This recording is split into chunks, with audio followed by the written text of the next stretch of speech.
Hey guys, this is Ayushman Mishra. तो आज हम बात करने वाले हैं कि चंदन और रोली और ये कुमकुम, इसका क्या महत्व होता है जो हम माथे पर लगाते हैं। तो देखिए, जो चंदन होता है उसके अंदर क्या गुण होता है, वो ठंडा होता है। उसका गुण यही होता है, वो ठंडा होता है। जब भी आप उसको माथे पर लगाते हैं तो वो एक ठंडा का एहसास करता है। आपका ब्रेन जो है वो 24 घंटे वर्किंग ओवर में रहता है, जो वर्किंग एक्टिविटी में ही रहता है। जो आपके माइंड में न्यूरॉन्स होते हैं वो 24 घंटे काम करते रहते हैं। आपकी जो 5 ज्ञानेंद्रियां हैं, जो इंद्रियां होती हैं, आँख, कान, नाक, जीभ और त्वचा, ये 5 इंद्रियां, इनके माध्यम से जो सिग्नल्स हैं वो आपके ब्रेन में जाते हैं। तभी आपके ब्रेन में क्या बनते हैं, थॉट्स बनते हैं। थॉट्स क्या हैं, जो 5 इंद्रियों से जो चीज़ हम ग्रहण करते हैं उससे क्या बनते हैं, थॉट्स, विचार।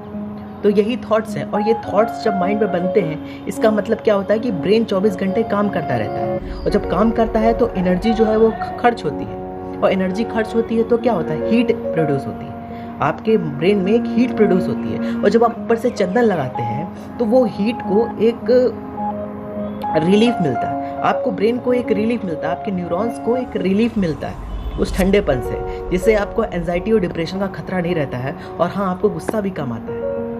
तो ये एक रीज़न होता है, क्योंकि मैंने अपनी बुक में जब पहला वाला चैप्टर है, सूर्य ऊर्जा का चैप्टर है, उसमें क्वेश्चन भी आया था कि जब हम सुबह सुबह मेडिटेशन में बैठते हैं तो उसमें मैंने लिखा था कि अगर चंदन लगा के बैठें तो ज़्यादा सही है। तो पूछा था किसी ने कि चंदन क्यों लगाना इम्पोर्टेंट है, क्योंकि सुबह सुबह अगर मेडिटेशन करते हैं तो सुबह सुबह हम नहाते नहीं हैं, तो भी चंदन लगा के कैसे बैठ सकते हैं। तो उसका कोई इंपॉर्टेंस नहीं कि आप नहाएं कि नहीं नहाएं। आप अगर चंदन लगा के बैठ के उसको मेडिटेट करते हैं तो आपके लिए ज़्यादा फायदेमंद है। और उसका दूसरा कारण ये भी होता है कि आपके ब्रेन के जस्ट पीछे जहाँ पर होती है पैनियल ग्लैंड होती है। पैनियल ग्लैंड जो आपकी बॉडी की सबसे इम्पॉर्टेंट ग्लैंड होती है, और जब आप चंदन लगाते हैं वो न्यूरॉन से होते हुए आपकी पैनियल ग्लैंड को अटैच करता है। डायरेक्ट आपकी पैनियल ग्लैंड कनेक्ट होती है, और आपकी पैनियल ग्लैंड को एक रिलीफ मिलता है जब आप चंदन का यूज़ करते हैं, क्योंकि यहीं पर ट्रेडिशन में यहाँ पर तीसरी आँख मानी जाती है।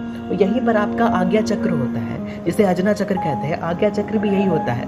जब आप आज्ञा चक्र की साधना करते हैं तब आप पैनियल ग्लैंड से डायरेक्ट कनेक्ट कर पाते हैं, वो आप अच्छे से मेडिटेट कर पाते हैं, आपका ध्यान उधर उधर कम भटकता है। इसलिए आपको चंदन का महत्व बताएगा। जो रोली हम लोग लगाते हैं, रोली में भी चंदन मिला के ही लगाते हैं। तो यही महत्व होता है कि तिलक और चंदन लगाना इंपॉर्टेंट भी होता है। इससे आपके लिए ही अच्छा, आपको डिप्रेशन और एंजाइटी का खतरा नहीं होता है। और बात आती है कुमकुम की, जो महिलाएं लगाती हैं, उसका भी यही महत्व होता है। लेकिन अगर आजकल का जो ट्रेडिशन है उस टाइम से हो रहा है कि लोग प्लास्टिक की बिंदी काफ़ी यूज़ करती हैं महिलाएं, तो प्लास्टिक की बिंदी क्यों यूज़ नहीं करनी चाहिए, इसका कारण क्या है। देखिए, जैसे ही आपका ब्रेन जो है वो, आपका ब्रेन 24 घंटे वर्किंग एरिया में है, मैं बता चुका हूँ। तो जब आपके माइंड में हीट प्रोड्यूस होती है और आप ऊपर से प्लास्टिक की बिंदी लगाती हैं, और प्लास्टिक जो होती है जब हीट पे रखी जाएगी तो वो पिघलती है। वो यहाँ पर मालूम नहीं देती है, लेकिन वो पिघलने का जो असर है वो डायरेक्टली आपके न्यूरॉन्स जो हैं ब्रेन के अंदर, उस पर असर डालती है। जब आप प्लास्टिक का ऊपर से यूज़ करेंगे और अंदर से आपकी जो ब्रेन है वो हीट होगा, तो आपकी जो प्लास्टिक है वो अंदर आपके न्यूरॉन्स पर बुरा असर डालेगी। इससे आपको डिप्रेशन, एंजाइटी का भी खतरा है। और अगर आप 4-5 घंटे तक कंटिन्यू अगर आप देखेंगे इस चीज़ को, अगर आप प्लास्टिक की बिंदी 24 घंटे अगर 4-5 घंटे कंटिन्यू आप लगाए रखें, तो थोड़ी देर बाद आपको एंगर सा महसूस होगा, आपको गुस्सा आना स्वाभाविक है। थोड़ी देर बाद वो गुस्सा सा महसूस होने लगेगा, चिड़चिड़ापन सा आने लगेगा। कभी भी आप अगर प्लास्टिक की बिंदी थोड़ी देर तक लगाए रखती हैं, तो यही एक रीज़न था कि आप जो प्लास्टिक की बिंदी क्यों यूज़ नहीं करनी चाहिए। आई थिंक आप लोगों को चीज़ समझ में आ गई होगी कि जो तिलक होता है, चंदन होता है, इसका क्या महत्व है और उसको क्यों लगाना आवश्यक है।